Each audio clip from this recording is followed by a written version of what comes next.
Good night, everyone. Tonight, God is good and God is good all the time. My name is Sandra J. Spears. I'm here to give you a word on tonight. And we're going to talk about the mustard seed and the yeast. It's going to come from Matthew chapter 13, 31 to 35. He told them another parable. The kingdom of heaven is like a mustard seed, which a man took and planted in his field. So the mustard seed planted, which can grow very large, come from a very small seed. Mustard seed is real small. So Jesus had taught that although the kingdom of heaven doesn't appear very large, during his day, but it will come and grow to overtake the whole world. So though it is a smallest of all the seed, but yet when it grow, it is a large of a garden that plant and become a tree, so that the birds come and pinch off its branches. So they're saying when it's a mustard seed about this small, but it grows so big and large. You know, so he's saying y'all, you could take anything that's small. You know, you could take anything that's small, and it will grow so big. That's just like when God was the only one on this earth. You know, he had nothing. He took nothing, and he spoke words and created a whole world. And that's the same thing the same with this mustard seed. The mustard seed can be so small, but you can plant it and it'll grow so large. So though it is the smallest of all seed, but yet when it grow, it is the largest of the garden plant and become a tree, so that the birds come and pinch off its branches. Now the mustard seed was the smallest seed a farmer would sow.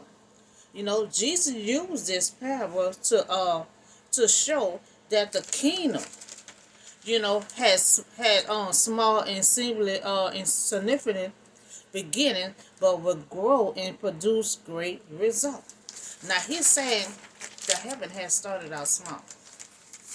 It started out small, but then it just started growing. It started growing in a process. So he was saying he matched it up with the mustard seed. Now he told them still another parable. The kingdom of heaven is like a yeast. Yeast is what you bake with. That a woman took and mixed into about 60 pounds of flour. That's a lot of flour. Until it worked all through that dough. So he's saying that the heaven is like a yeast. Now you know yeast, like she's saying that 60 pounds of flour. That's a lot of flour. And so the lot of flour she got to mix up. And when she put it in the oven, it takes time, for that yeast to develop and bake. And so that's what Jesus comparing that yeast to heaven. He said the heaven gonna take time to grow, just like that yeast takes time to bake. So Jesus is showing that the kingdom, will begin in the heart of his followers and only eventually grow to become the glorious kingdom of the people. We're hoping for. Now he comparing heaven to the yeast. The yeast take time to bake, and heaven take patience to grow and transform. So that's why he compared the yeast to heaven. Because the yeast takes time to bake. Especially he used 60 pounds of flour. That's a lot. You know, uh, so Jesus had spoke all these things to the crowd in parable, and he did not say anything to them without using a parable. Because see, a lot of times Jesus talking parable. He have the story. He got to tell it in story, because just like I put out like months ago, you had three people sitting there while Jesus was preaching, but only one had got the full information. When he went build his house on sand, he had sunk. This lady built her house, you know, on the side foundation. So when the storm came and everything, hard didn't fall down. That's the same thing. You could have 2, 3 people, sitting there listening to the same word, But if you're not paying attention, meditating on and sucking in your heart, as soon as you get up, you're going to forget what that preacher preached about. So that's why he had to preach in parable, so they can get it. So the nation of Israel, as a whole, has refused. Now, Jesus has spoken all these things to the crowd in parable, and he did not say anything to them without using parable. Now, the people in the crowd, what's the Israelite? And that's God people. And Jesus is the Son of God. For them to refuse him, that's kind of strange to me. So the nation of Israel as a whole has refused to understand that he is the Messiah. They would not be given more clear. So Jesus preached to them in parables, but they refused to understand anything because they don't believe he the Messiah. So revelation about the nature, of the kingdom of heaven. So was fulfilled what was spoken through the prophet. I will open my mouth in parable, and I will utter things hidden since the creation of the world. Because see, Jesus was there at the beginning. God was the first one on this earth. And then Jesus. So he was saying things been hidden that he said, I will utter things that was hidden since the creation of the world. So Jesus' storytelling fulfilled the prophecy that I will open my mouth and tell the stories. I will bring out into the open things the hidden since the world first did. So he was saying he was there on the first day along with God. So he's saying there was things were hidden that he gonna fulfill the prophecy, of he gonna tell the story of the things that was hidden of the world on the first day. So this story is kind of short, about the mustard seed.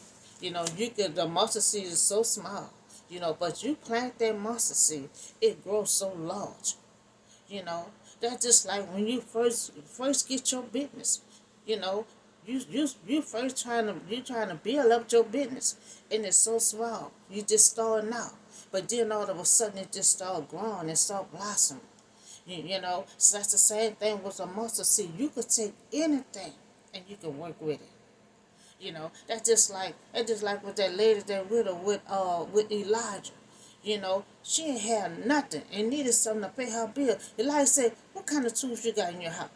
She said, "Tools." She said, "I ain't got nothing to pay." Elijah said, "What do you got in your house?" She said, "All I got is flour and oil." And the power and the magic come from God. That little oil, that little flour that she had. God accumulated that, and he kept that oil going. And when she ran out of containers, that's when God stopped the oil from flowing. So what Jesus said, you could take any tools in your house, anything, and you make it blossom. Make it large. Your company might start out small, and then it just start blossoming. You know, that earl, she had but a little earl, a little flour, and God kept that going. Like I said, go get most container that you can. As long as she had the containers, God had the earl flow. So they say no matter how small your business is, just keep on working at it. Just keep on working at it. And next thing you know, you're gonna see it gonna be blossoming. You're gonna see how successful you're gonna be. You might have that one. Next thing you know, you got one in another city. You got one in another city. And that's how the mustard seed is. That mustard seed is so small, just like your business so small. And next thing you know, it start growing. It start growing. And it start growing so large. Your business gonna start growing so large. So that's what we're saying. No matter how you start out small, it always can rise. So don't look at something small. Look how large it can grow. So he compared that to heaven. Heaven started out small. That's why God sent Jesus down here to start planting that seed. get much people as possible to turn them over to God. Because see, if they don't get turned over to God, they go to hell. So they got to get turned over to God, to go to heaven. So God probably tried to get much people he can to fill up heaven. So that's what he said. Heaven was small. When they first started out, he said it was small. And then all of a sudden it just started growing. Just like that mustard seed. So he compared heaven with the mustard seed. He compared the youth to heaven. It take patience and take time for the kingdom to grow. It take time for that mustard seed, to start springing out large. It take time for that youth to start developing and start baking, you know. And so that's what he compared that to. So no matter how small things is, no matter how small your business is, don't matter how small it is, it takes time. It's going to develop until it going to start blossoming to something large. So that's all the word I have for you today about the mustard seed. Y'all have a blessed and safe night, and I see y'all on the next video.